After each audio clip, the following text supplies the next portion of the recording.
La séance est ouverte. J'ai une modification de l'ordre du jour à vous annoncer d'entrée. Vous l'avez peut-être supposé pour certains d'entre vous. Le point 1 qui était un point de l'autorisation de lancer le marché d'appel d'offres pour intégrant les concours d'architectes pour le gymnase. Notre assistant étant positionné à Poitiers, venant nous voir depuis Poitiers à chaque déplacement, a demandé bien évidemment à ce qu'on décale. Il pourrait éventuellement prendre sa voiture, les trains, vous savez qu'on est en grève nationale. Donc, on a décidé de reporter un prochain conseil qui sera probablement le 16 janvier. Il nous a confirmé sa disponibilité, en espérant qu'il n'y ait pas de nouveau de grève, mais il n'y aurait eu qu'une grève des trains. Il aurait pu s'arranger avec son véhicule, mais il était quand même un peu réticent à prendre son véhicule, parce qu'il y a aussi des problèmes d'essence, de carburant. Voilà. Donc ce point-là sera rapporté le 16 janvier. Donc il m'a confirmé, Georges, qu'il était disponible le 16 janvier. Voilà. Alors, je vais procéder à l'appel. Marie-Pascale Ferré. Présent, Olivier Dupont. Présent. Valérie Lecomte. Alors, Daniel Dess est absent. Pouvoir à Olivier Dupont. Laurence Bernard. Présent. Georges Abou. Présent. Marguerite Sarlat. Roger Hadot. Présent. Gérard Allard. Présent. Alors, Michel Fauche est sur le, encore, j'imagine, salle Saint-Louis. Pouvoir à Fabien Vignolet. Dominique Nocture. Elle arrive. Elle va dire présent quand même. Présent. Sylvain Benayoun. Présent. Michel Fraioli. Présent. Sylvie Bocobza. Sarah Béag. Présent. Isabelle Poulain, pouvoir à Karine. Karine. Présente. Pierre-Étienne. Présent. Qui aura une petite contrainte, me dit 20h30. 21h30. Sabine Jamais, pouvoir à Valérie Lecomte, pour les mêmes raisons que Michel. Fabien Vignolet. Présent. Hugues Brissot. Présent. Christian Lepage. Présent. Pierre Fouchir. Présent. Laurence Ausseuil. Aude Misnard. Présent. Alors, Patrice Lefebvre, pouvoir à Frédéric Young. Et Laurent Daboval, pouvoir à Laurence Ausseuil. Et Frédéric. Présent. Ah, il a changé de place. Ok, je fais passer la feuille. Le rapporteur, il y a un certain temps, on a essayé de le désigner en fonction du nombre de rapports qu'avait fait chacun, et on s'est rendu compte que Christian Lepage n'avait jamais rapporté. Donc il a été désigné rapporteur, c'est pas une contrainte, hein, c'est simplement validé, je veux dire en mairie, validé que le conseil, les comptes rendus sont faits, sont fondés. Je l'aurais rapporté. Voilà.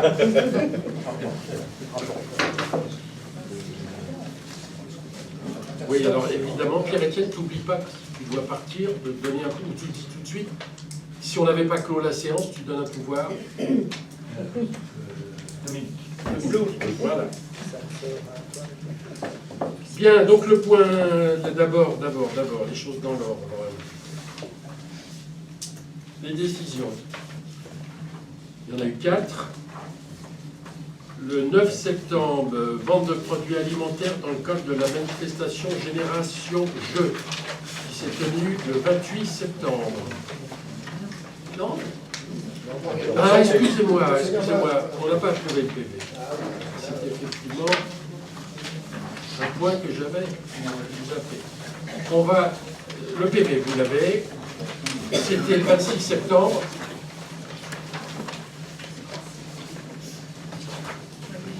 Qui a-t-il des remarques sur la rédaction du PV? Monsieur Fouchir. Moi, je pense que je vais parler doucement. Je pense qu'il va y avoir un petit souci entre l'enregistrement et l'écriture du PV. Parce qu'il y a plusieurs anomalies. La première, à mon sens, comment M. Junk peut être absent, excusez, avec le pouvoir à Fouchir, et M. Junk ressent le pouvoir dans le procès verbal. Donc il y a un problème. Après, j'ai autre chose, mais ça sera On va répondre à la première question, on va regarder. Page quelle page? En effet, à la page 7, on me tient des propos qui ne sont pas les miens, parce que j'étais absent, tout simplement. Ça peut Non, mais arriver. on devait faire référence à d'avant, je suppose. Ça peut arriver. Hein. Enfin, voilà, Monsieur Frédéric nous demande comment cela pourrait se passer. Vous voulez quelle page pour que je dise? À la page 17, Alors, 9, 17, 9. 9.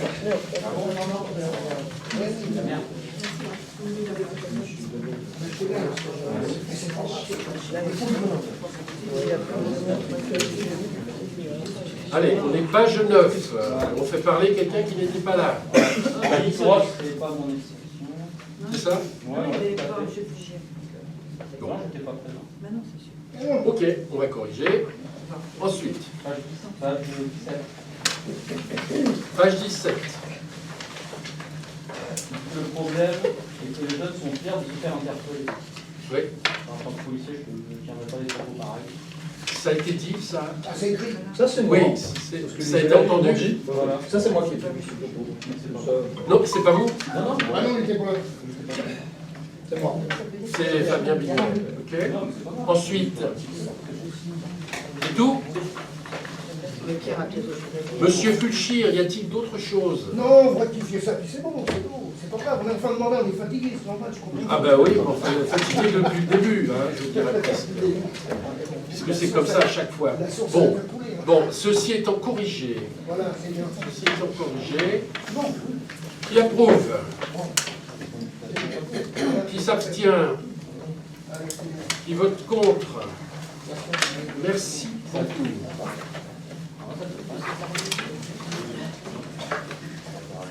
Alors, décision. Décision 36 du 9 septembre, vente de produits alimentaires dans le cadre de la manifestation Génération je vous l'ai dit, qui se tenait le 28 septembre, qui est annulé. qui a été annulée. Et la décision devait être prise de toute façon. Mais la décision devait Ça être n'a rien à voir avec qui a été annulée Voilà. pour des raisons Météorologique. Décision 37, 23 septembre, signature d'une convention avec une infirmière libérale dans le cadre de prestations pour le multi-accueil dont le prix de l'habitation est inchangé, 160 €, charges comprises. Décision 38, participation des familles pour les vacances de la Toussaint 2019, le 21 octobre au 31 octobre.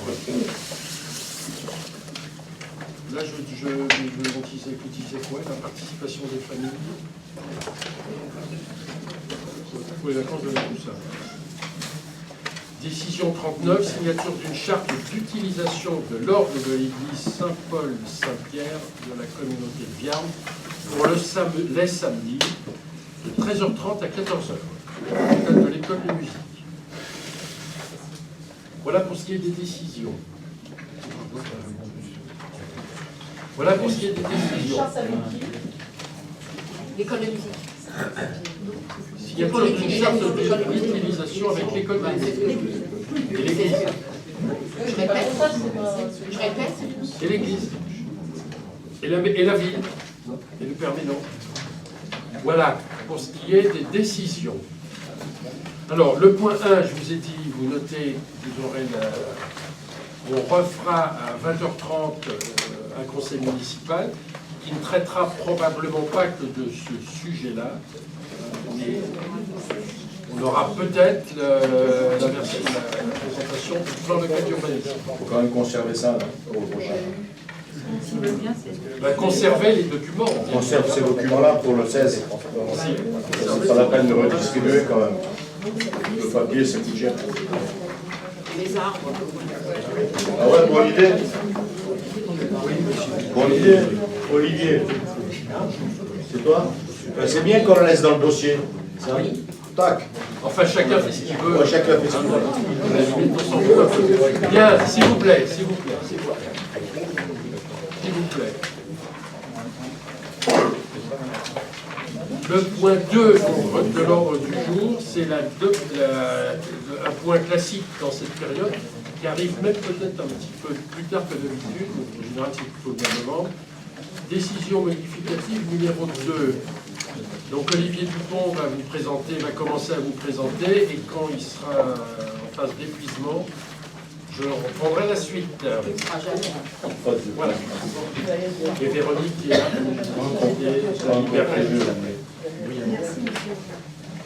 Alors, comme chaque année, nous présentons une décision modificative. Le budget voté en mars n'étant que prévisionnel, la vie des collectivités fait que les dépenses, les imprévus se produisent tout au long de l'année et on constate ces mouvements ou bien entre compte ou dépenses ou recettes réelles par une décision modificative.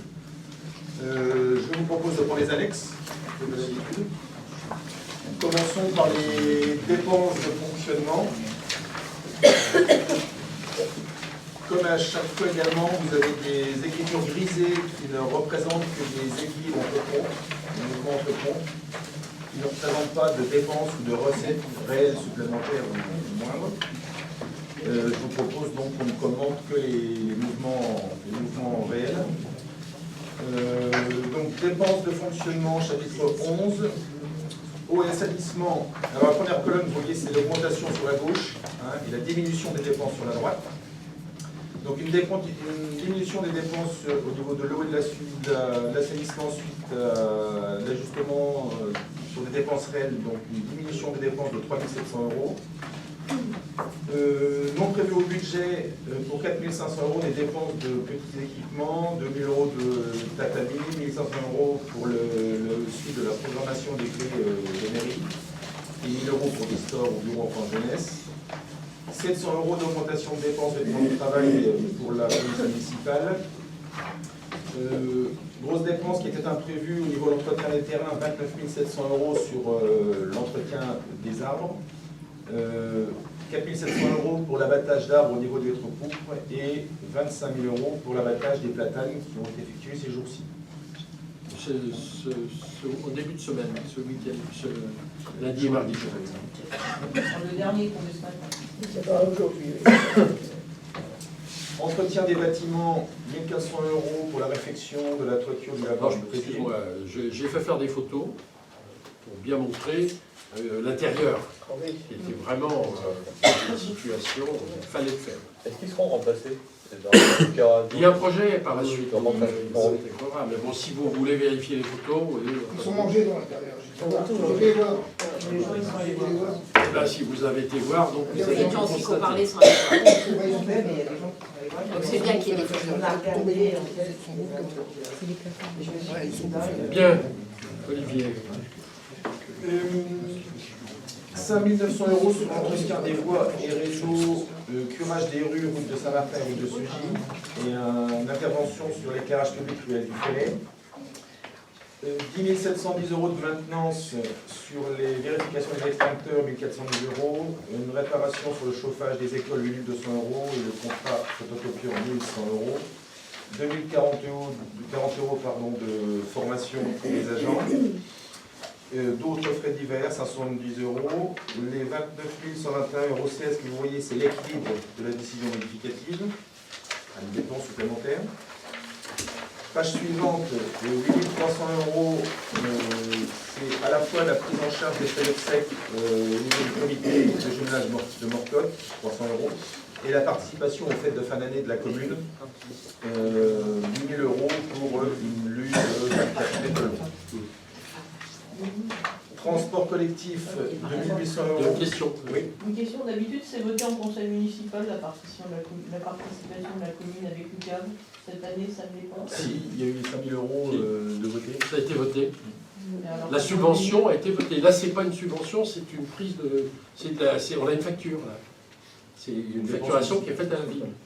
Et on vous le donne dans le cadre de la délibération, mais la subvention, elle est passée dans le cadre des subventions Vous normales. avez fait 5 plus 8, 13 000 alors. Oui, oui. Absolument. Un beau cadeau.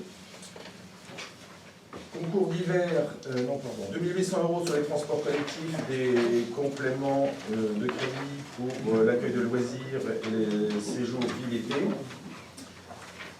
500 € de dépenses pour la convention lire et faire lire. Sur les charges de personnel, l'ajustement des cotisations de retraite, 1 050 €. Quoi d'autre? Le FPIC, un petit ajustement suivant la notification officielle, 336 € de dépenses. Au niveau du PNR, 211 €, le chenil, 158 €, le syndicat du collège de Mons, 113 € et une subvention à la caisse des écoles pour leur équilibre de 750 €. Une subvention de 1 700 €, remboursement des frais payés par le comité de jumelage Morcotte suite à un déplacement et l'acquisition d'un vis, je ne sais pas ce que c'est. C'est le test du QI, c'est pour faire passer le QI aux enfants, le test du Donc QI ça, aux c'était enfants. fléché vers le RASET pour 1 600 €. 184 000 €, c'est le virement à la section d'investissement. Olivier, il y a une question. Mais excusez-moi, pour les frais de déplacement à Morcotte pour les obsèques, je comprends bien le sujet. Par contre, ce que je comprends moins, c'est qu'il y a un membre du comité de jumelage de Mercury qui est décédé il y a quelques années et il n'y a pas eu de remboursement du... Je n'ai rien demandé. Non, mais je sais bien que vous n'avez rien demandé. Et si c'est pas demandé, ça peut pas être Si c'est pas remboursé. demandé, on rembourse. Par principe.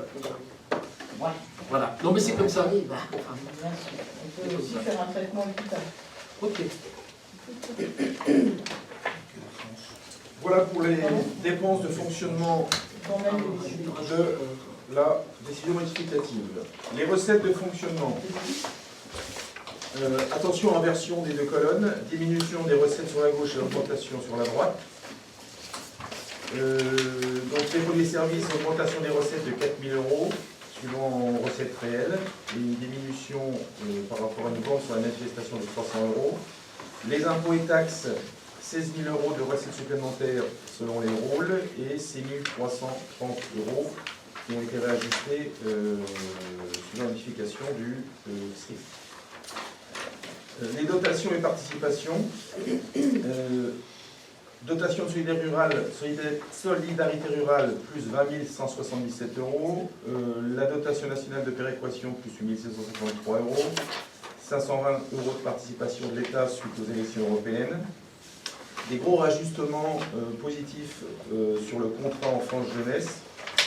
51 700 €, 21 700 €, 68 700 € et 2 580 € de subventions européennes pour le 20e anniversaire du jumelage de Tubercurie. Quelques diminutions, des recettes de fonctionnement de 1 088 € et 31 €. Sur l'atténuation des charges, 31 000 € de recettes supplémentaires, c'est un remboursement de l'assurance de personnel suivant arrêt maladie. 12 000 € de cotisation URSSAF également remboursées. Et ensuite, on n'a que des opérations de l'ordre. Pour résumer la décision modificative au niveau de son fonctionnement, 75 138 € de dépenses supplémentaires et 230 181 €, donc selon les flux financiers réels, de recettes supplémentaires. Donc on améliore notre résultat de fonctionnement de 155 042 €. Principalement grâce à des réajustements sur la notification des dotations et sur le contrat enfant jeunesse. Est-ce qu'il y a des questions sur le fonctionnement? Moi, je voudrais rajouter quelque chose simplement, quand même, pour répondre, être plus complet dans ma réponse à Aude que j'ai fait un peu rapide. La réalité, pourquoi il y a un traitement? Le jumelage de Morcotte, on le tient par le... Il existe encore parce qu'on le tient par le bout des mains. Il y a longtemps qu'il aurait disparu si on n'avait pas fait l'effort de faire quelques déplacements pour le maintenir. Je vous rappelle que l'ancien maire qui s'appelait Fausto Bizzini, quand il est parti, il nous a dit ici que c'était fini. Le nouveau maire, était jeune, ne renouvellerait pas. Donc on a fait comme on a pu pour le maintenir. Mais vraiment, c'est pas comparable au jumelage de Tubercurie qui fonctionne très bien, qui tourne, qui a du monde, qui a des... Là, c'est vraiment pour maintenir un contact qu'on a fait ça. Non, mais j'ai pas critiqué le fait Voilà la raison. qu'il soit allé. Je demande pourquoi, quand il y a des décès dans un jumelage ou dans un autre, la personne qui est envoyée, à savoir la vice-présidente. Parce qu'on n'a pas dû le demander pour Tubercurie. Je ne sais pas quand est-ce que c'était. Je sais pas quand est-ce que c'était. C'était quand? Quelle époque?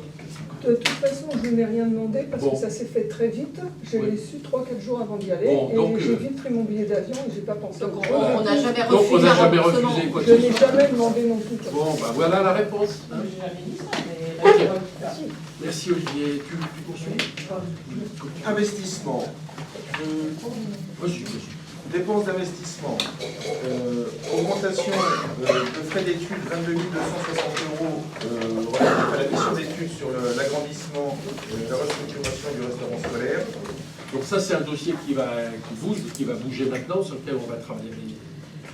Les services de la ville vont travailler. 108,60 € de diminution de dépenses, un logiciel pour l'école de musique.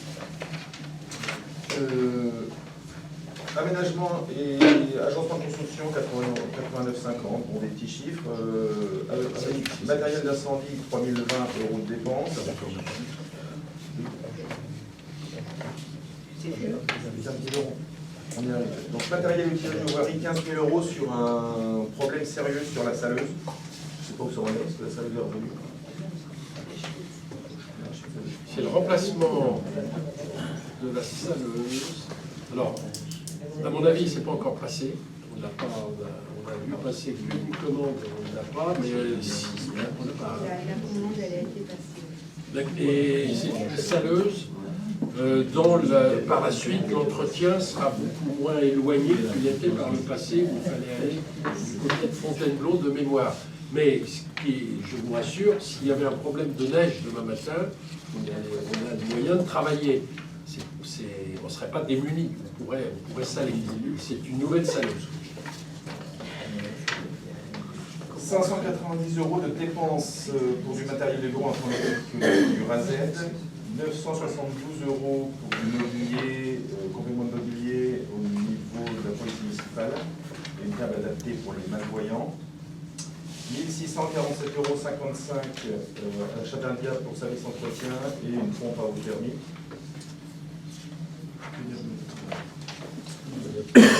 Page suivante. 7100, c'est l'éclairage de la gare qui peut le décider. Et 7100, c'est Ah, t'es déjà derrière, je ne connais pas encore.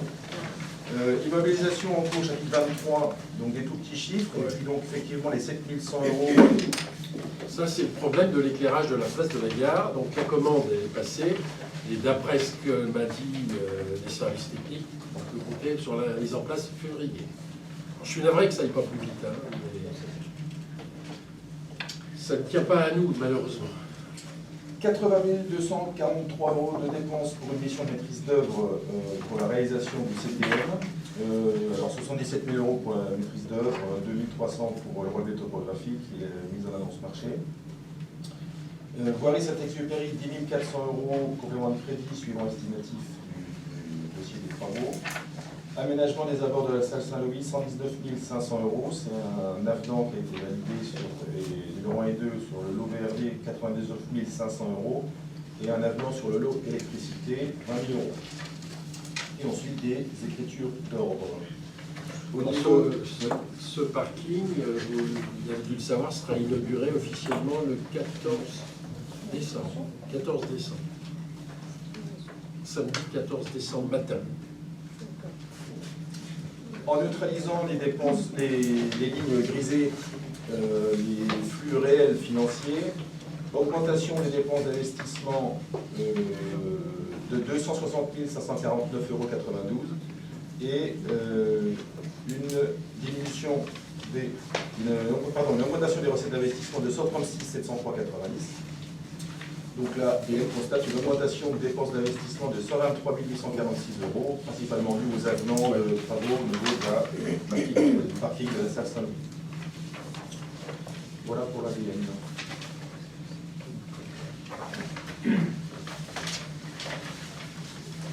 Questions? Des questions?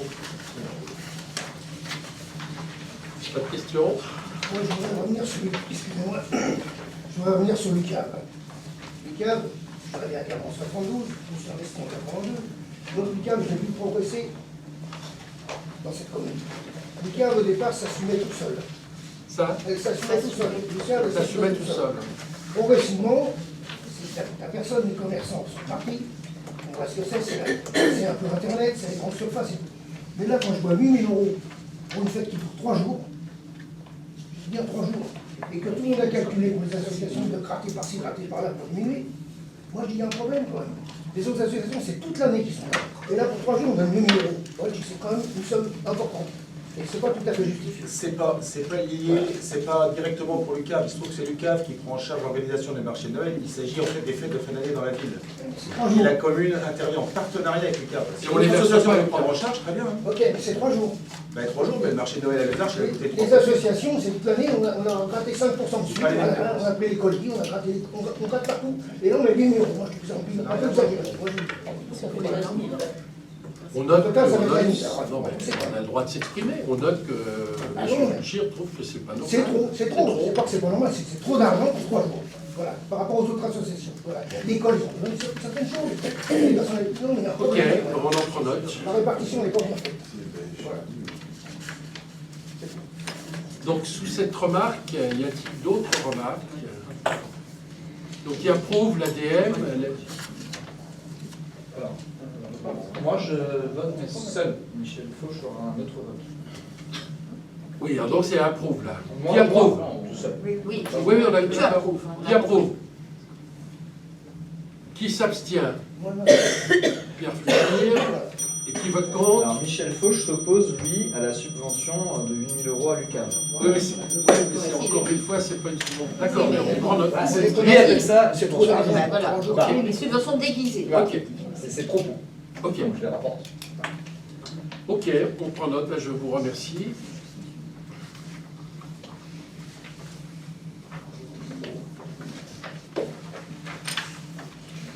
Point 3. Point 3, c'est l'attribution de subventions à la Caisse des écoles de Viarmes par Marie-Pascale. Donc, au regard de la décision modificative apportée sur le budget de la Caisse des écoles, qu'on a voté donc le 17 octobre dernier, il convient de rajuster la subvention à verser par la Caisse des écoles à hauteur de 750 euros. En effet, les recettes, notamment pour la Caisse des écoles, ont été inférieures par rapport aux inspections budgétaires et de plus, comme tous les ans, nous réajustons par rapport au nombre d'enfants inscrits à la rentrée 2019-2020. C'est rituel.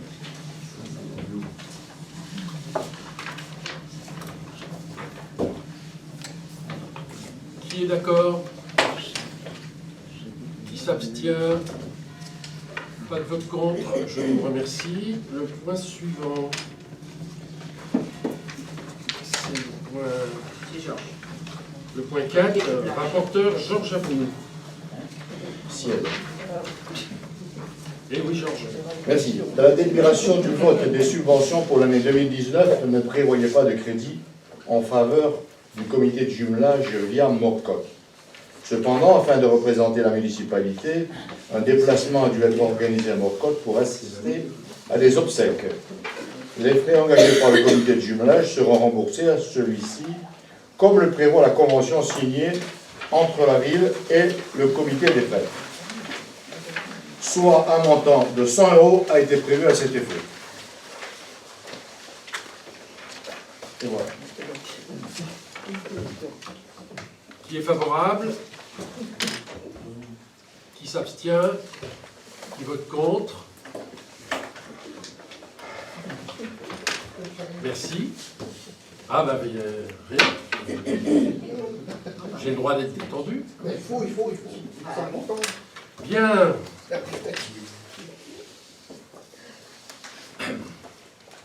Le point 5 va être rapporté par Marie-Pascale. Attribution d'une subvention à la coopérative scolaire de l'école élémentaire pour l'acquisition d'une méthode pédagogique pour le RASEL, c'est le fameux WISC 5.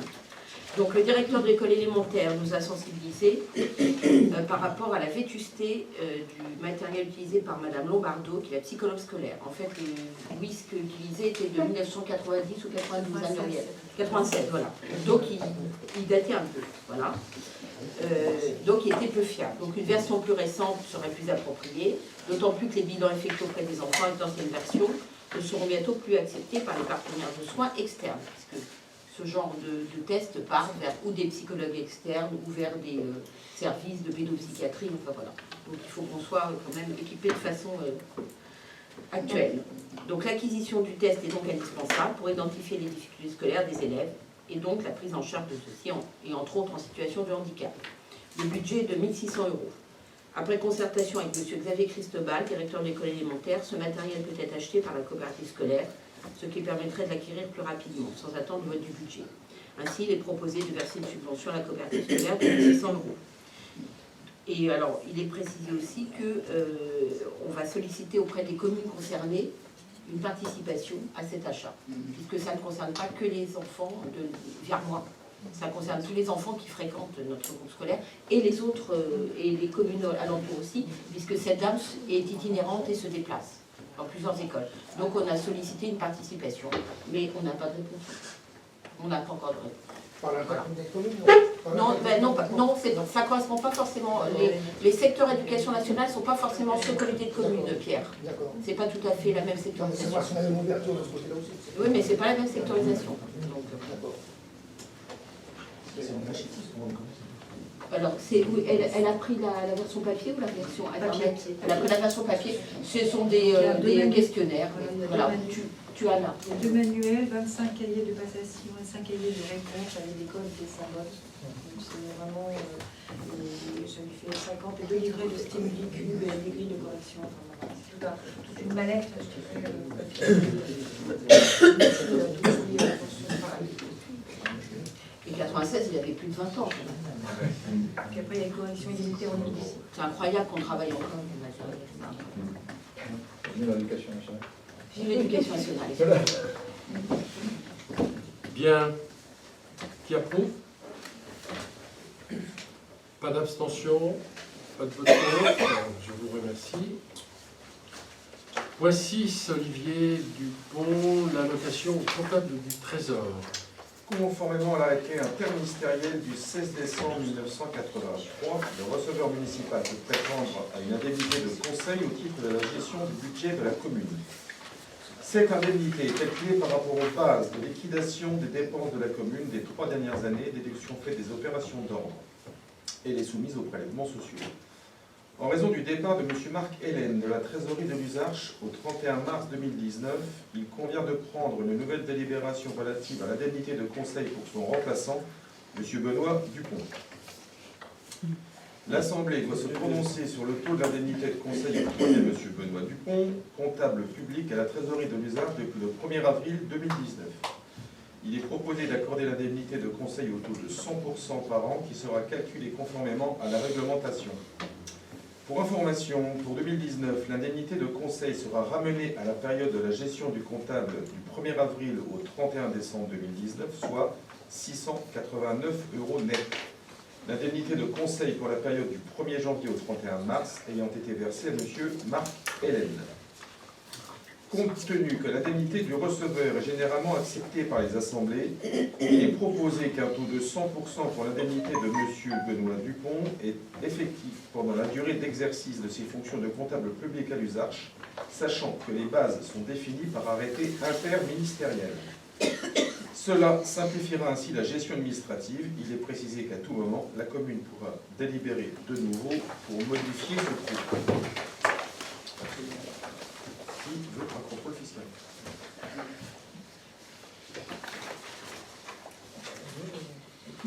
C'est clair pour tout le monde. Qui est favorable? Pas d'abstention, pas de contre. Merci. Point 7, décision d'attribution d'une bourse communale en faveur des collégiens pour l'année 2019-2020. Marie-Pascale. Donc, comme chaque année, il est proposé au conseil municipal de voter une bourse qui sera accordée en faveur des collégiens au 1er janvier de l'année de la demande, domiciliée fiscalement à Vien et fréquentant un établissement d'enseignement secondaire. Il est donc proposé de reconduire cette aide financière de 80 € qui sera versée sous réserve de l'obtention d'une bourse départementale dans le cadre d'un cursus d'enseignement. Pour information, en 2018, 7, c'est ça non, 7 17 en 2017, c'est ça. Oui, 7 en 2017, 8 en 2016. 17 élèves pourraient bénéficier éventuellement de cette aide pour cette année.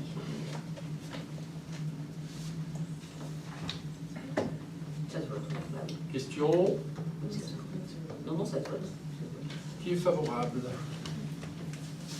Pas d'abstention, pas de vote contre. Merci. Point 8. Marie-Pascale, Alors, le point 8. énorme point. Don à la commune des On vous a mis des petits à Ah chacun. oui, ça c'est très important. Non, c'est situé à peu près de quoi on parle.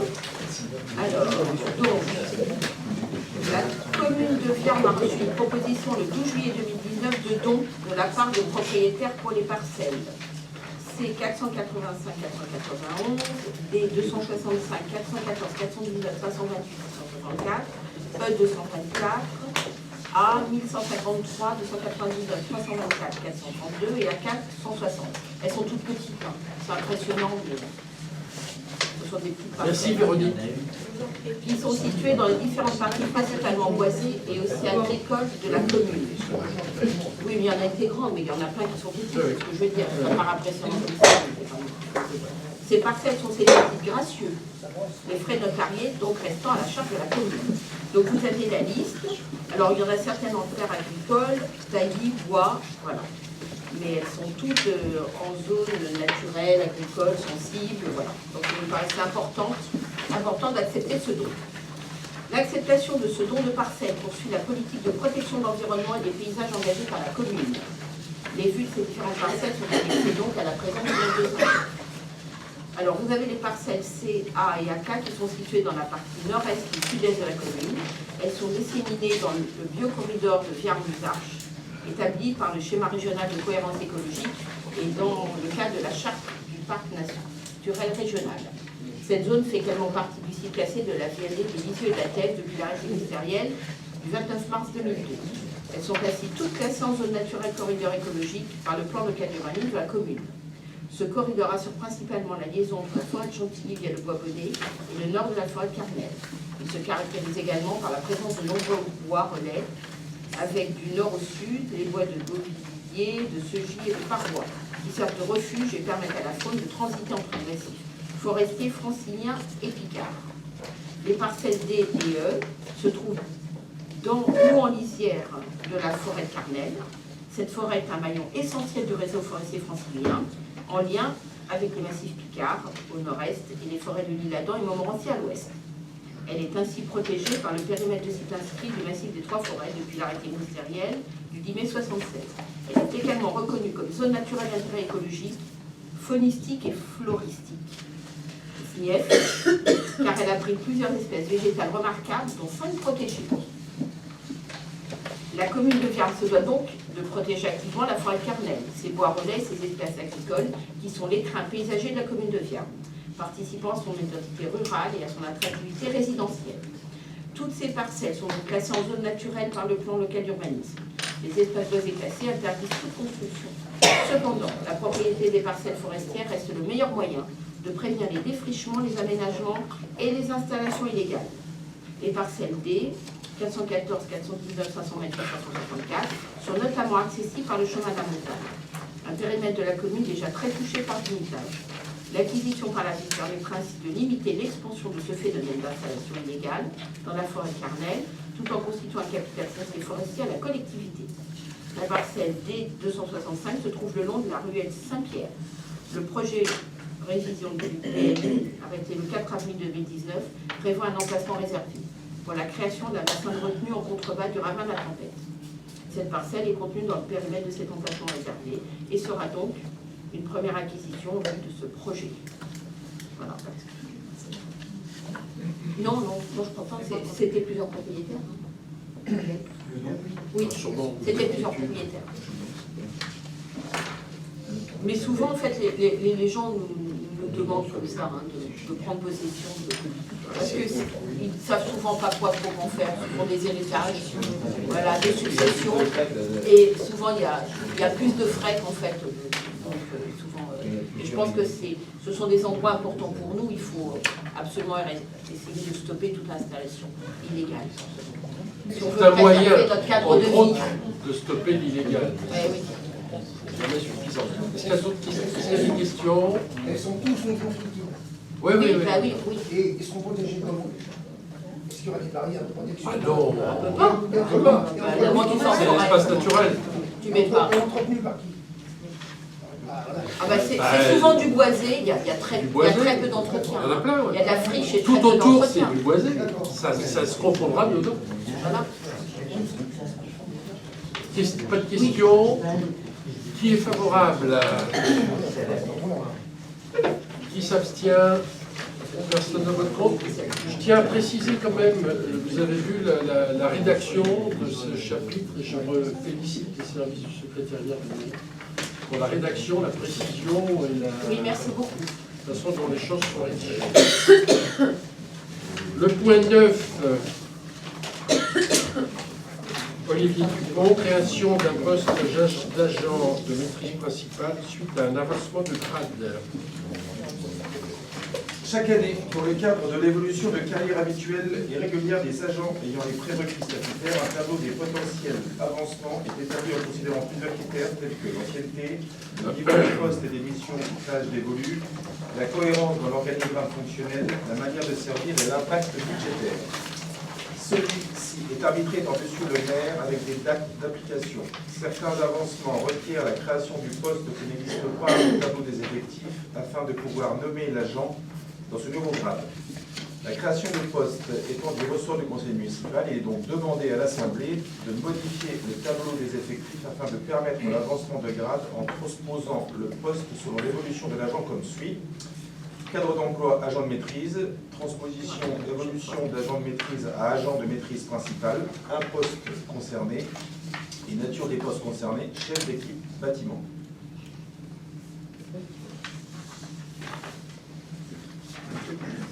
Ça s'appelle des questions. Qui est d'accord? Pas d'abstention, pas de vote contre. Je vous remercie. Pierre-Étienne doit se dire qu'on lui a fait un conseil municipal sur mesure. Mais c'est pas tout à fait ça. Il y a trois. Alors c'est de tradition, une fois par an, on rapporte l'activité du site-hub et du CICAO. Monsieur Dess n'étant pas présent, j'ai demandé à Muriel de passer son après-midi pratiquement toute entière à aller chercher dans les anciens rapports les éléments permettant de réactualiser la structure des rapports par rapport à cette année 2018. Je vous rappelle que ça appelle, c'est une prise de connaissance. On prend acte.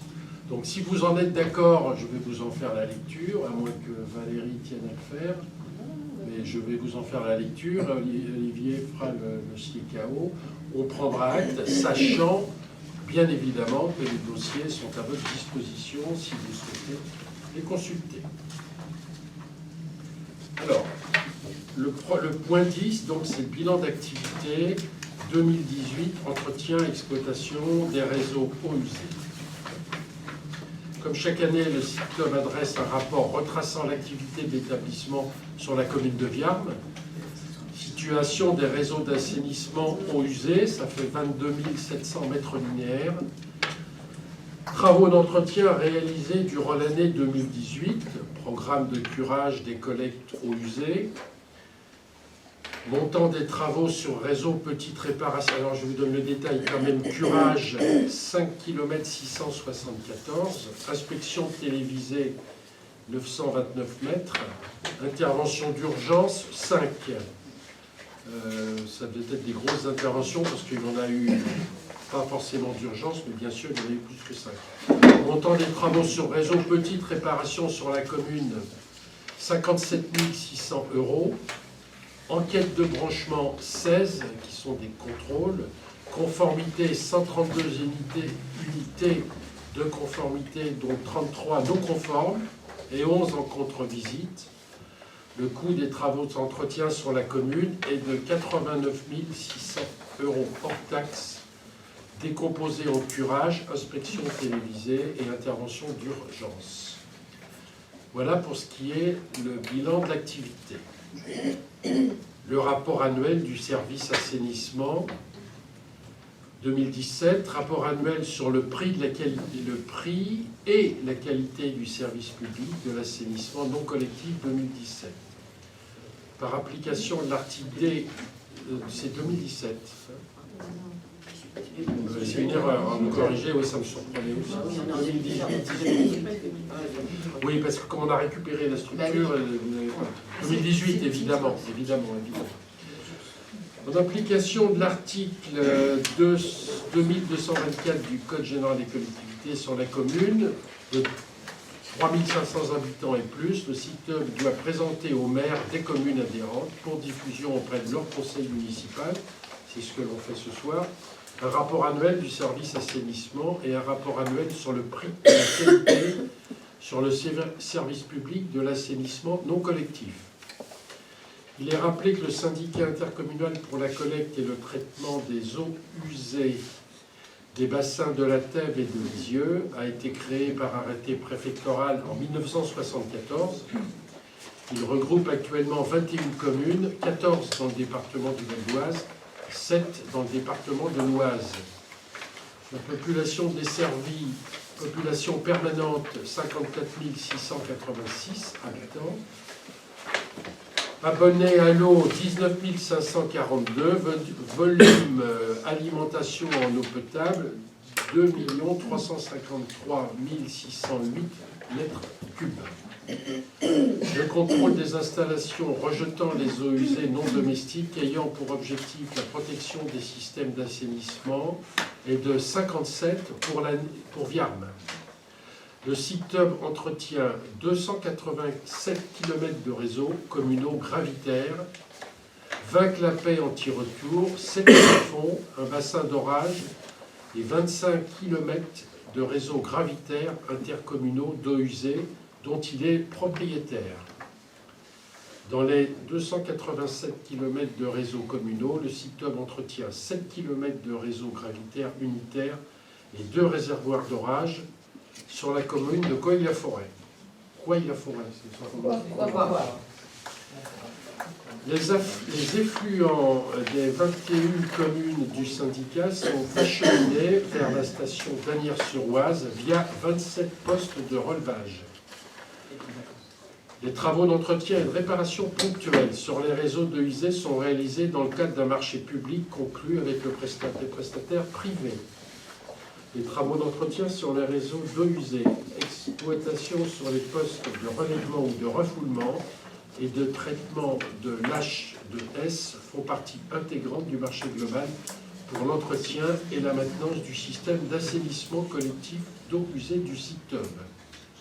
Ce marché a été attribué pour une durée de 4 années, 18, 19, 20, 21, notifié le 28 février 18 à Suez Eau France pour un montant de 8 395 000 €. La partie transport des affluents, c'est-à-dire l'entretien des réseaux et l'exploitation des postes de relevage, représente un montant annuel de 709 000 € hors taxe. Le marché de travaux divers, petites réparations sur les réseaux communaux et intercommunaux d'eau usée est attribué à l'entreprise Val d'Oise Travaux Publics depuis mai 2016 pour une durée de 3 ans et 8 mois pour un montant de 558 000 €. Les travaux d'entretien annuel, de curage et d'inspection télévisée des réseaux ont été évoqués pour la commune au point précédent. Cependant, pour l'ensemble du CITEB, il en ressort les chiffres suivants. Programme de curage des collecteurs eau usée, 54 km. Inspection télévisée, 19 km. Poste de relèvement et de refoulement. Le patrimoine d'assainissement collectif du CITEB est composé de 27 postes de relevage, 4 postes de relèvement, 23 postes de refoulement. Un programme d'exploitation est validé annuellement entre le maître d'ouvrage et le prestataire afin de planifier les opérations de curage, d'entretien, de pompage et de maintenance sur les postes et les réalisations des visites de contrôle réglementaire. La consommation d'énergie en 2018 était de 546 000 kWh contre 480 kWh l'année d'avant. Les déchets provenant du curage et du nettoyage des postes de refoulement s'élèvent à 430 tonnes an. 430 tonnes an. Je tends des petits pièges comme ça pour voir si je suis bien suivi dans les explications. Le bureau syndical est composé du président et de 3 vice-présidents. Monsieur Speck, maire de Marly-la-Ville, Monsieur Poirier, maire adjoint d'Asnières-sur-Oise, et Monsieur Olivier Euzet, maire de Plailly, qui doit se trouver dans l'Oise, je pense. Ces personnes gèrent les travaux budgétés par le CICTOB. Le CICTOB a mis en place un système de management environnemental répondant aux exigences des normes ISO 14001. Cette démarche a pour but de réduire les impacts de l'activité sur le milieu naturel. La tarification et les frais d'accès au service, le montant moyen de la redevance est de 2,0280 € le mètre cube d'eau assainie. La redevance d'assainissement devrait évoluer progressivement afin d'atteindre une harmonie de la tarification syndicale de 2,20 € en 2020.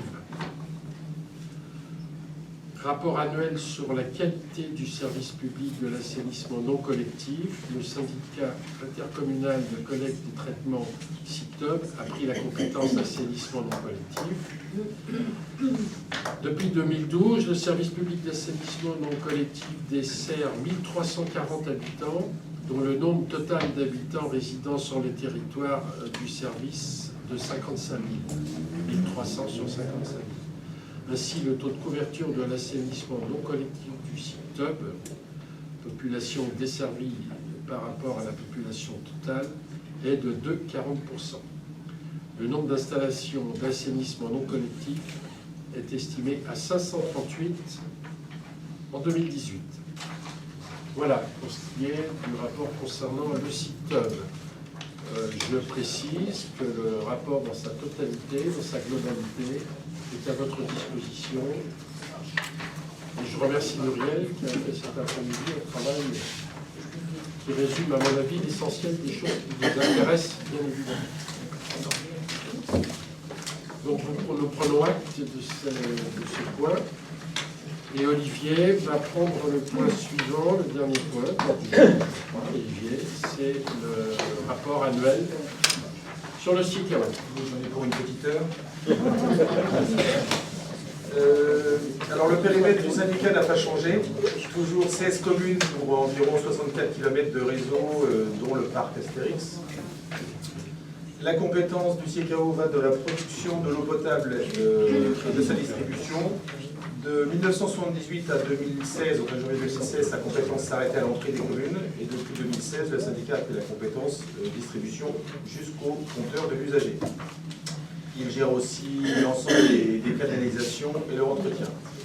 Toujours 4 forages en exploitation de 4 à 35 mètres de profondeur selon l'endroit où se trouve la nappe. Et un nouveau puits a été creusé en 2019. L'eau sort à une pression de 12 bars pour pouvoir alimenter Viarme. Enfin, le fait qu'on se trouve tout près de la production explique qu'on ait une pression élevée, et il y a aussi nécessité d'amener l'eau jusqu'au réservoir au bout de la bien nommée rue des réservoirs. L'eau repart ensuite du réservoir de manière gravitaire et il gagne 1 bar tous les 10 mètres. Donc plus vous avez de dénivelé entre le réservoir et votre robinet, plus vous aurez de pression. Actuellement, le syndicat a donné la délégation de service public à Suez depuis 2007, échéance du contrat en 2019, mais qui a été, pour des raisons pratiques, reporté d'1 an. Un contrat propre à Viarme est en cours aussi avec Suez, qui se terminera lui en 2025. Le syndicat dessert 49 063 habitants, évolution négligeable par rapport à 2017. Le parc Astérix a reçu 2 174 000 visiteurs et fait travailler 1000 saisonniers, qui entrent dans ce chiffre pour un équivalent de 2529 habitants. En 2018, 4 427 692 m3 ont été prélevés sur la ressource naturelle, ce qui représente un flux d'environ 12 231 m3 par jour. Le syndicat a une autorisation de prélever au maximum 40 000 m3 par jour. On est loin du maximum. L'usine utilise pour ses besoins propres 190 000 m3 annuels. Les fuites représentent 1 841 975 m3 en 2018, soit une augmentation importante de 442 000 m3 par rapport à 2017. Constat très alarmant dans un contexte de protection de la ressource. Et les communes les pires sont Asnières et Viard, pour ne pas citer Viard en premier. Un plan pluriannuel important et très coûteux a été mis en place par le CIECAO en 2017 pour améliorer vraiment le rendement du réseau.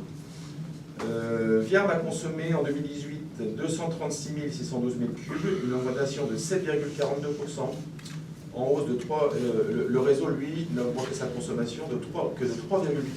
Viard a nettement augmenté sa consommation. Le rendement du réseau est de 52,51% contre 62% l'an dernier, donc ça a plus fui cette année, certainement dû à la... Non, c'est l'année dernière, 2018. Cette année, ça ne va pas être très joli, vu la période de calcul qu'on a eu, ça a fui beaucoup.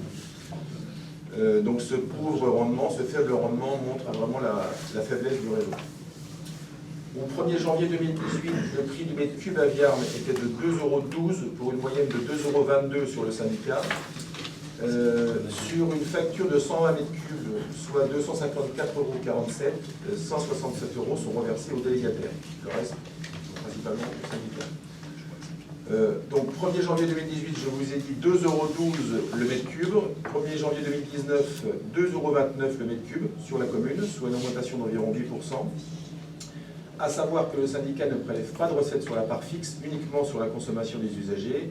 Et les recettes du syndicat ont été de 758 037 € en 2018 et une subvention en plus de 243 853 € par l'agence de l'eau. Seine-Normandie, je crois. Au niveau des polluants, 3 polluants principaux sont retrouvés d'une année sur l'autre. Les OHV, qui proviennent principalement des ateliers de mécanique automobile. Il n'y en a pas beaucoup au niveau au-dessus des nappes. Donc ça veut dire un peu la complexité des réseaux et la taille des nappes. Les OHV sont très suivis depuis 2005. L'usine est équipée d'une unité de traitement qui permet de maintenir le taux en dessous de 10 microgrammes par litre, qui est la limite de conformité. Inquiétant, la présence de ces molécules semble augmenter d'année en année, et en 2019 a normalement été lancée une étude pour comprendre la situation. Les pesticides sont filtrés par du charbon actif. Le charbon actif qui absorbe les pesticides doit être lavé très régulièrement, ce qui explique la consommation importante du syndicat de 190 000 m3 par an pour son usage personnel. Les nitrates, enfin, qui proviennent des épandages, principalement, n'ont pas une concentration alarmante et la situation reste stable depuis 2009. L'usine n'est pas équipée d'une structure pour les traiter, c'est hors de prix. Donc le syndicat, depuis 2009, met en œuvre d'importants moyens, surtout de prévention auprès des agriculteurs. Enfin, sur les eaux distribuées, 125 prélèvements ont été réalisés pour ce qui est de la microbiologie et 129 pour la physico-chimie. Tous se sont révélés conformes. Voilà. Merci, monsieur. Est-ce qu'on peut parler quelque chose en plus? Moi, je fais partie de dans les années à venir, en 2022, 2024, il va falloir, c'est à l'échelle du gouvernement, il va falloir changer toutes les canalisations. Ah, c'est ce que j'ai bien retenu, ça j'ai bien retenu la leçon. Ça, il faut le savoir. Mais par contre, qui est-ce qui va payer? C'est l'utilisateur. Et là aujourd'hui, avec les taxes, tout ça, dont tu as parlé de 2 €, ça tourne autour de 5 € hein, aujourd'hui l'eau. Le mètre cube. Et Tu parles aussi de traitement. Ça tourne autour de 5 €. Et dans les années 2022-2024, ça va donc. Ah oui, oui. Bah oui, il faut trouver une solution parce qu'on ne peut plus continuer à pomper de l'eau et puis la rejeter dans la terre. Ça peut pas aller, ça.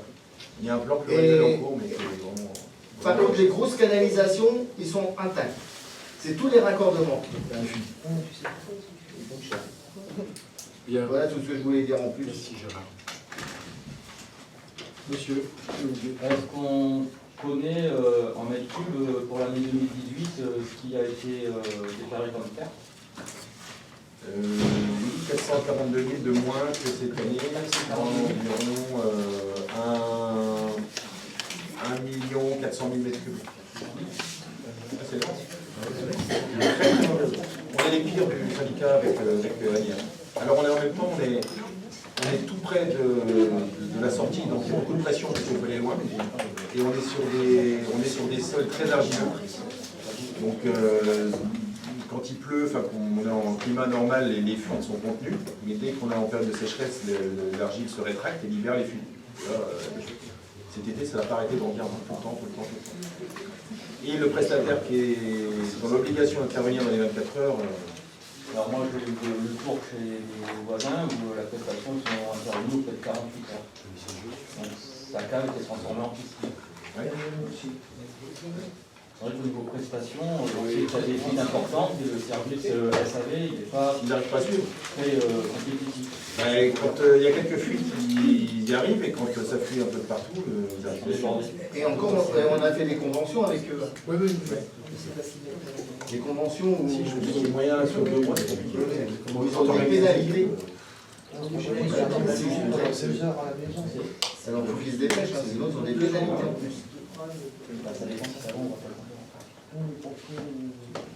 C'est vrai que c'est pas normal, on est vraiment pas normal. On est en train de parler beaucoup d'environnement et de protection de la ressource, et voir des trucs pareils, c'est... Oui, mais en même temps, parce que le réseau, apparemment, il ne fait pas... Dans toutes les communes, il y a toutes les communes. Nous, on est impactés, mais en fait, il y a plein d'autres communes qui sont dans la situation. Donc, ils mettent beaucoup plus d'argent sur nos canalisations. On est impacté parce qu'on est les plus près, qu'il y a plus de pression. On a aussi un réseau ancien. Mais c'est aussi de la pression. Non, mais à qualité égale de tuyauterie, de réseau, etc., on fuit plus parce qu'on a plus de pression. Oui. Moins de pression. Moins de pression. Et encore, ils ont fait une installation où ils régularisent un peu la pression. Si, ils sont en train d'installer aussi des régulateurs de pression pour les ça. Réducteur de pression. Ok. Donc, si ça ne appelle pas de vote, c'est porte à connaissance. Et encore une fois, les dossiers sont à votre disposition, messieurs. Bien, les informations, qu'est-ce que je peux vous dire? Donc, je vous ai dit que le 14, on inaugurera le nouveau parking, qui s'appellera le parking du Étrepoux. Ça sera le jour du marché de Noël. Et on aura imposé la veille, c'est-à-dire le vendredi, normalement, 3 pupitres sur l'esplanade arrière de la mairie. 3 pupitres qui ont été faits avec François, en partie avec François Gentilly, Yann Michel et les traces historiques et les drapes, sur les explications des fouilles archéologiques. Donc ces 3 pupitres seront posés vendredi et normalement visibles, pas forcément dans leur configuration définitive le samedi, mais dans vous pourrez les voir dès le samedi matin, mis en place à l'occasion de l'inauguration du marché, du parking, pardon. Je ne dis pas complètement définitive parce que la plaque historique qu'ils nous fabriquent, ils n'auront pas le temps de la réaliser d'ici la semaine prochaine, donc ils nous mettent une plaque provisoire d'une qualité pas tout à fait la même, mais évidemment beaucoup moins chère, qui permettra de les rendre visibles le jour de l'ouverture du marché fermé. Et ensuite, marché de Noël. Ça, c'est pour l'information des pupitres, du parking. Aujourd'hui, il y avait, c'est pour ça que Michel n'est pas là. Aujourd'hui, il y a le marché gourmand. Le 6 et 7, il y a les manifestations du Téléthon. Les danses irlandaises, je laisserai Dominique en parler, c'est demain, il y a le samedi également. Le concert de Noël par l'école municipale de musique le 13, vendredi 13. Le spectacle de Noël à 15h le samedi à la salle Saint-Louis. Et le marché de Noël le 14 et le 15 sur la place de la mairie. Il y a également un concert de l'OHEV le 15. Je au bout du texte, il y a le don du sang, le vin, mais c'est pas tout à fait. Je donne des informations que je lis. Voilà, quoi vous dire d'autre? Il y a une chose qui est en cours de distribution depuis ce matin ou depuis aujourd'hui. Moi, j'en ai fini pour les informations. Dominique, Fabien. Alors moi j'ai deux choses à dire. J'ai Morcotte déjà. On a fait une réunion hier sur le 60e anniversaire. On a vu un peu quel symbole on allait prendre. On a sélectionné ça, on a revu le programme. Ça aura lieu le 18, 19 et 20 septembre 2020. Voilà, donc sur le thème, ce sera sur le patrimoine. Comme ça, on met ça avec les gens du patrimoine. Et on est en train de finaliser ça avec mon équipe. Ok. Voilà. L'intervention de M. Fauche, je la fais maintenant ou tout à l'heure? Alors, c'est sur les balades en novembre en fait. L'intervention de M. Fauche. Je vais faire un petit point. Et il dit ceci. Donc 2019, année exceptionnelle avec 1900 spectateurs. Large satisfaction du public. Et quand il dit 1900, c'est place payante. Hein. Voilà, tout à fait. Large satisfaction du public, tant pour les artistes reconnus que pour les jeunes pépites de la chanson, ainsi que les artistes émergents comme Marion Cosino, Nicolas Duclos, Lily Lucas. C'est là, et uniquement là, que réside l'esprit, la volonté, la déontologie des balades en novembre. Apporter du plaisir, permettre de belles découvertes à des spectateurs qui ont la curiosité de sortir des sentiers battus, du business spectacle, en présentant des artistes qui se battent et se débattent pour la chanson non abétissante, en défendant le spectacle vivant. A noter que nous avons accueilli un groupe de 60 spectateurs, qui étaient déjà venus au dernier printemps des poètes, d'un club de retraités du bassin Créa. Ce qui renvoie à la question, existe-t-il la viande des associations? Ce n'est pas la première fois que nous travaillons avec des associations, jamais de notre cité. En conclusion, pour celles et ceux qui l'ont vécu, ce fut une belle aventure de 18 ans. Voilà. Alors, je voulais quand même rebondir sur ce sujet, et je voulais remercier à la fois Gérard Olzanek, Michel Fauche et William Rouillet pour ces 18 ans de soirée dédiée à la chanson française. Vous avez quand même pris un pari, et celui-ci a été plutôt réussi. William Rouillet a laissé la programmation libre, je le remercie. Il est là le succès en fait. Des artistes qui viennent, qui reviennent, on a connu jamais qui est venu 2 fois, des spectateurs qui sont fidèles, un esprit balade qui est présent. C'est une génération en fait qui s'en va. J'espère qu'il y aura une suite. Il faut que ce festival reste à Viarmes, mais ne soit pas partagé ou cédé à une commune ou à la communauté de communes. C'est un projet Viarmois et il faut l'ancrer dans le temps. Voilà. Merci Fabien. Dominique. Moi, je suis d'accord avec tout ce que vient de dire Fabien, parce que je suis une grande fan. Comme Tu l'étais à tous. Tout à fait. Je n'ai pas tout fait, mais presque. J'ai fait beaucoup aussi, et j'ai beaucoup apprécié tout ce qu'il a fait, tout ce que Michel a fait venir. En particulier, La rue qui est à nous. Exceptionnel. C'était vraiment exceptionnel, et vraiment, c'était très très bien. Et ce qui est exceptionnel, c'est qu'à cette occasion, j'ai rencontré beaucoup de gens du coin. Des gens de Segy, des gens de Vilaine, des gens vraiment du coin.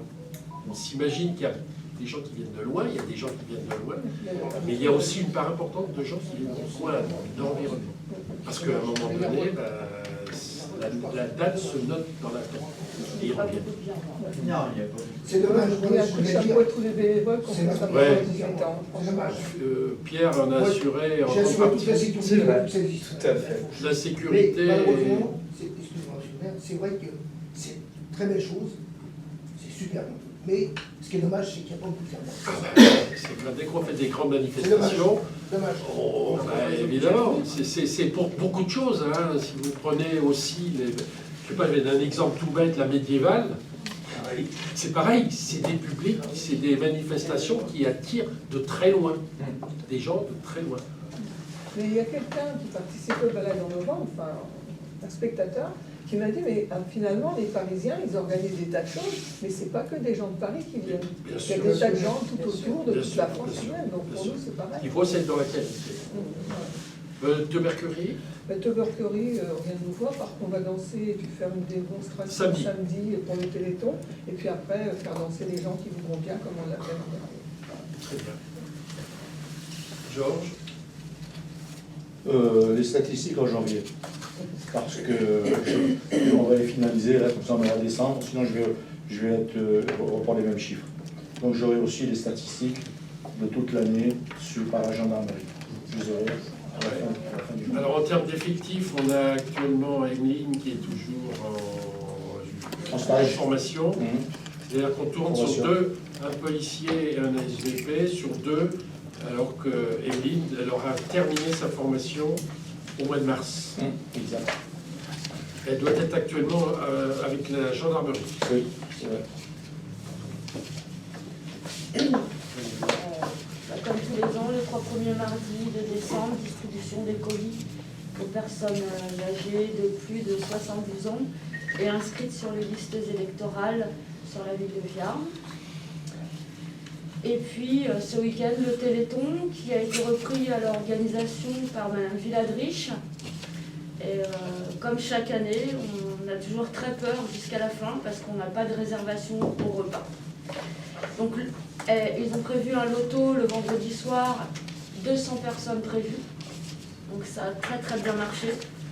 En revanche au repas, si on n'avait pas Vaninge qui vient avec des associations de l'Usarche apporter 60 personnes, et franchement c'est les bénévoles qui mangeraient leur repas. On paye, les bénévoles payent leur repas, c'est le Téléthon. Mais on n'a absolument aucune adhésion et très peu d'adhésion des associations. Et t'as combien de repas en tout maintenant? Là pour le moment c'est à 130 à peine. Mais C'est bon, pas beaucoup. c'est pas beaucoup et le problème c'est que pour les bénévoles, c'est le même travail quasiment. Oui, qui est 130 personnes que 200 personnes. Bien sûr. Ouais. Donc, C'est pas faute d'avoir quand même sensibiliser les associations à participer au Téléthon. parce que l'année dernière, quand j'ai demandé aux associations, tout le monde m'a dit « Ah mais non, mais c'est trop tard, on n'a pas eu le temps, on n'a pas pu. » Donc cette année, tout de suite après le Téléthon, Georges a déjà envoyé un courrier à toutes les associations par mail. On les a relancés en septembre, on les a relancés en décembre. Et en fait, à part le Hockey Roller Club qui vraiment gère son activité sur le gymnase, vraiment c'est génial. Les autres associations, bon évidemment il y a la tubercurie, c'est pas une association, mais c'est toujours les mêmes qui partent. Toujours les mêmes. Et très peu. Merci Valérie Olivier. Au sujet des finances, les élections de mars modifient le calendrier de préparation budgétaire qui va commencer plutôt que prévu, puisque le budget sera voté avant. Ce qui est du commerce, au niveau du 9 rue de Paris,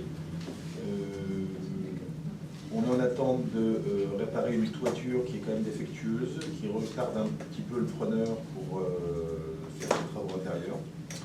Mais il a l'air très motivé, il nous relance régulièrement, il est demandeur. Je ne sais pas si on a reçu le devis, son devis encore, je ne sais pas. Pas hier, mais c'est vrai. On l'avait pas hier. En tout cas, l'affaire est dans le tuyau et devrait arriver à son terme. Ensuite, sur le projet centre-ville, une réunion a lieu avec l'architecte des bâtiments de France, 14 en présence dans ces eaux-là. En présence du département, avec un projet que nous avons, la commune, à proposer, parce que ce qui nous était proposé par nos futurs partenaires ne cochait pas toutes les cases de ce qu'on souhaitait. Et on a pas l'intention de se laisser dicter des projets qui ne nous sied pas. Donc on a fait faire un projet nous-mêmes, qu'on leur a présenté et qui va être maintenant soumis à l'ABF. Et puis on attend les retours. Réunion. Je t'ai demandé de prendre contact pour organiser ARS. J'ai eu au téléphone. Elle est OK. Avec un médecin. Enfin, je t'ai envoyé un message. Marie-Pascale. Le retour très positif de Madame la commissaire enquêtrice. Je pense qu'on me dit au féminin. Commissaire enquêtrice, voilà. Fais attention de ne pas faire d'erreur. Ben oui, mais dans ce sens-là, c'est moins grave. Ah. Attention. Madame la commissaire enquêtrice, voilà. Donc un rapport très très positif de sa part, voilà. Donc on vous présentera, on vous représentera le PLU au mois de janvier. Voilà. Merci. Laurence. La distribution de la source en cours, donc ça va être. Je ne sais pas si vous l'avez dans vos boîtes aux lettres. On l'a déjà. Numéro 52. Merci. Monsieur Hadot. Au niveau travaux bâtiments, je peux dire qu'on a terminé la salle de réunion derrière. Je ne sais pas si tout le monde l'a vu.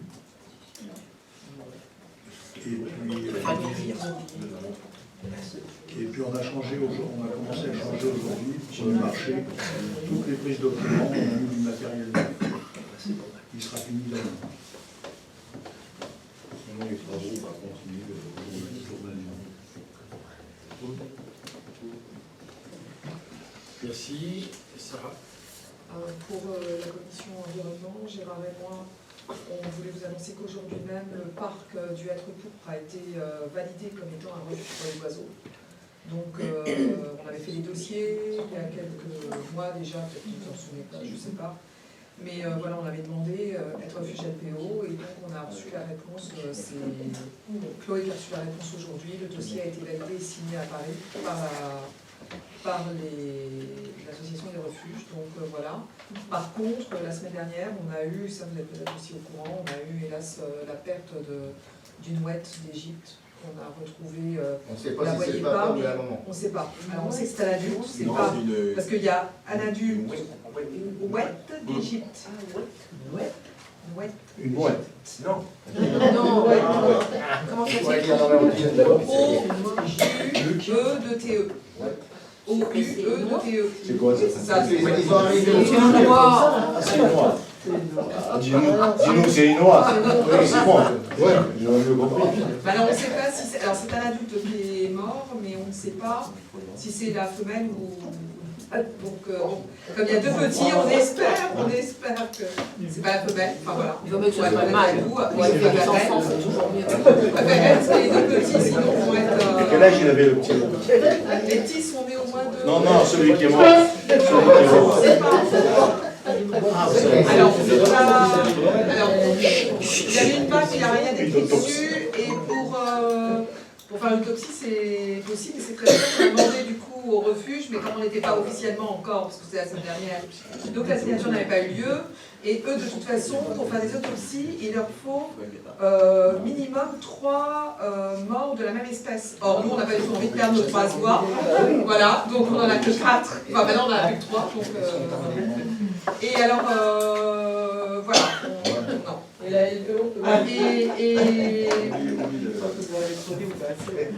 Bon, alors, on y va, on en parle. Alors, en fait, pour compléter en fait ce refuge, on aimerait avoir un couple de pans. Voilà. Alors c'est possible, on peut les avoir en élevage, tout seul dans le hêtre pourpre, en fait, ça serait mélangé avec les autres espèces, ça ne pose pas de problème. C'est un couple qu'on pourrait avoir au mois de janvier, dont les ailes seraient émontées, c'est ça? Et les sifflets coupés. Et donc, on va faire couper, voilà. Et les cordes vocales. Oui. Mais les codes de musique seraient ravis d'avoir un couple de temps. Les voisins. Parce qu'au niveau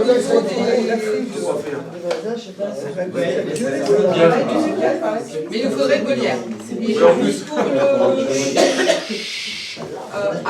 Alors ça c'est pour la commission environnement, et puis pour le BIT, le BIT de Viarme a bien signé, enfin tout est en ordre par rapport à la communauté de communes et à l'OTC. Donc en fait... Tu peux parler avec nous, Sarah. Le bureau d'information touristique de Viarme a bien été pris en compte, et il y a eu des réunions avec l'office de tourisme communautaire. Et donc, voilà, tout est sur les rails, et malgré quelques remous dont vous aviez entendu parler, parce qu'on vous en avait parlé, ça y est, c'est en train de se stabiliser. On a rencontré la présidente, voilà, tout se passe bien pour l'instant, et on est plutôt confiants. Voilà. Merci. Et une bonne directrice, en plus. Oui, aussi. Bien. Y a-t-il des questions? Pardon. Tournez comme ça, si vous voulez bien. Y a-t-il des questions? Moi, je vais vous donner une petite information. Tout à l'heure, on a réglé un problème avec un nid de frelons asiatiques. Justement, on en parlait avec Dominique. Il y a, dans le jardin de M. Fauch, il y a un énorme... Monsieur Richer. Monsieur Richer. C'est la vraie information. Oui, mais il y a longtemps qu'il existe. Enfin, le nid, il était vide. Hein. Le nid, il est vide, mais... Oui, mais depuis des 2 ans. Comment on sait qu'il est Hein? vide 2 ans, il est vide. Depuis 2 ans. Comment on sait qu'il est vide? Parce qu'on est L'hiver, il est intervenu. Et bien pourquoi vous ne le faites pas disparaître? Parce que normalement, une reine ne revient jamais dans le même nid. C'est vous deux. Il a déjà fait ça, il fait la vérité. Mais on est chez M. Richer. Chez M. Richer. Mais bon, c'est une information. Non, il n'y avait plus de frelons depuis, depuis un petit moment, mais bon. Ok. Question. Monsieur Brissot. Non. Question. Monsieur Fucci. Une information dans la source, si tu veux. Oui, Oui, Au Monsieur conseil Fucci, la municipal, question. au conseil municipal du 26 septembre, à la page 16 et 17, on a passé plus d'une demi-heure pour parler des problèmes de nuisance. avec les gens. On est sur quel document? Là, c'est quoi? C'est quoi? C'est le conseil verbal du 26 septembre. On a passé plus d'une demi-heure pour parler des problèmes de nuisance. Oui. Avec les gens. Bon. Oui. Jean a fait une proposition qui tient la route, de faire une équipe de travail qui résout ce problème. Alors moi, ce soir, je propose, j'ai mis en place un petit tableau qui a été distribué dans d'autres communes et qui a fait ses preuves. Alors, je vais vous le passer, c'est un courrier, vous en faites ce que vous voulez. J'aimerais bien qu'il soit joint en passant vers municipal. D'accord. Je vous en donne lecture si vous voulez. En même temps, rapidement. C'est pas trop long, oui. Non, là, ça va se faire. Présentation et propositions au conseil municipal du 5-12-2019. Du combien? Aujourd'hui, Aujourd'hui. Suite aux diverses remarques faites au conseil municipal du 26-9-2019 concernant les nuisances. Et ce qui suit pourrait être une solution à envisager. Mise à disponibilité d'une salle pour les jeunes. Qui a existé dans le temps. En 95-96, mon fils qui a 50 ans, ils ont connu ça à Viard, à l'époque de M. Dess. Cette proposition pourrait se faire en accord avec la municipalité, les jeunes et leurs familles lors d'une rencontre avec l'ensemble des élus à la Concitoise. Construire un projet avec un protocole d'accord et un règlement intérieur, avec les jours d'ouverture, les horaires qui seraient fixés, ainsi que la désignation de certains jeunes qui pourraient être responsables de l'ordre et de la bonne tenue de la salle. À votre réflexion. Okay. Moi, ça m'a fait obtenir un diplôme d'honneur à la ville d'Amazon avec la médaille de résident. En 97, où il y avait d'énormes problèmes. Voilà. Je vous dis, mais c'est. Faut tenter tout. Faut tenter la route. On prend acte et ça sera annexé à votre réflexion. Voilà. Question. Madame Monseul. Je reviens sur le Téléthon. Actuellement, le Téléthon et la kermesse, on a 2 salles à notre disposition au centre technique. Dans le futur centre, est-ce qu'on aura mis place? On va noter la question. On va l'intégrer dans la réflexion. Parce qu'on a beaucoup de stock et on y avait, moi je sais que j'avais soulevé déjà lors de la préparation, lors de ce qu'on avait discuté du déplacement du CDF, j'avais demandé effectivement à ce que soit réfléchi, parce que je savais que les différentes manifestations nécessitaient du stockage. Et ça avait été soulevé. Mais on peut peut-être le redire quand même, que ce ne soit pas oublié. Pour vérifier quand même. Vous avez tout à fait raison. À mon avis, ça a été intégré. Il faut le vérifier. Oui, ça a été demandé. Question. Monsieur. Monsieur le maire, je voulais vous solliciter, début décembre, retenu au comité du tennis du Val-d'Oise à Cergy, en la présence de monsieur Jean Gachassin, président de la Fédération française de tennis, le club de tennis de Biard-Méanière devient le club pilote pour le projet de l'école tennis de demain. Ce programme appelé Galaxy Tennis est des jeux pour les enfants âgés de 4 à 10 ans. Il place le jeu au corps du dispositif d'apprentissage et a pour objectif d'emmener les enfants à jouer des matchs dans le respect des valeurs du sport. Pour cela, il faudrait adapter nos infrastructures qui sont vieillissantes. Cela fait 1 an à peu près que le club réclame l'autorisation ou la réalisation d'un mur en intérieur en bois. Ce mur correspondrait à ce programme. Il faudrait aussi revoir certains travaux d'entretien, notamment le parking avec les trous qui sont devenus très compliqués pour le stationnement, et aussi les problèmes d'éclairage. Sur l'intérieur du courbet, on a un luminaire avec 8 panneaux LED, il y en a un qui est défectueux, et en extérieur, sur le cours numéro 1, on a 2 luminaires sur 8 qui sont défectueux, et sur le cours numéro 2 en extérieur, on a un luminaire sur 8 qui est défectueux. On sait que le parking, apparemment, il y avait eu un calendrier qui devait être tenu au mois de juin 2019, et les travaux aujourd'hui peinent à démarrer par faute de personnel, apparemment. Donc je voulais vous sensibiliser sur la situation, parce que ce genre de travaux permettrait de dynamiser et d'offrir des structures de qualité à tous. Alors, j'ai le sujet parfaitement en tête, puisque j'étais hier matin avec M. Pelin sur un certain nombre de choses qui sont effectivement inscrites au budget, tant tennis que foot, mais aussi foot. J'ai rendez-vous la semaine prochaine à 17h avec le tennis, M. Dumoulin, et à 18h avec M. Festival. Pour ce qui est des travaux d'éclairage d'entrée de porte qui seront faits avant la fin de l'année 2019, avant le 31 décembre. Pour ce qui est des travaux plus consistants, notamment le sol du parking, on a effectivement, on va avoir de l'aide d'un employé de la ville d'Anières pour avancer un certain nombre de travaux, mais on est un peu à la pêche en termes d'effectifs des services techniques. Mais ces travaux-là ont été retardés parce que on va faire un mur. On va mettre un mur le long des terrains de tennis. Un mur. On a décidé pour s'éloigner un peu de l'environnement, si je peux m'expliquer ainsi. Et ce qu'on s'est dit, ce qui est un peu ridicule, c'est de ne pas le terminer, ce mur, jusqu'à l'entrée sur la rue Honoré de Balzac. Et on a décidé, on a acté, j'en ai parlé à Claude Crière hier matin, on a acté que ces travaux-là seraient faits avant la fin du mois de mars, ou peut-être en dépassant légèrement sur le mois d'avril, mais seraient actés dans cette période. Ils sont au budget, pas pour leur totalité, puisqu'on va au-delà du mur prévu, et à ce moment-là, le parking bordé d'un mur pourrait être fait. J'ai demandé au service technique de trouver une solution provisoire pour le stabiliser. Ils l'ont déjà fait une fois ou deux. Alors pour peu qu'il pleuve, que ça manœuvre, c'est pas simple. Mais j'ai demandé à Jacques Beaubourg, j'ai dit je veux plus le voir dans l'état où c'est, parce que c'est vrai que c'est pas beau. J'étais à l'Assemblée Générale du Foot la semaine dernière, et j'avoue que j'y vais pas tous les jours, là, et j'ai vu effectivement que je me suis garé. Donc j'ai bien vu que c'était pas beau. J'ai demandé provisoirement pour attendre cette période de fin d'exercice qui glisse un peu, certes, de boucher les trous pour faire quelque chose de propre. Mais tout le mur et le parking sera engagé.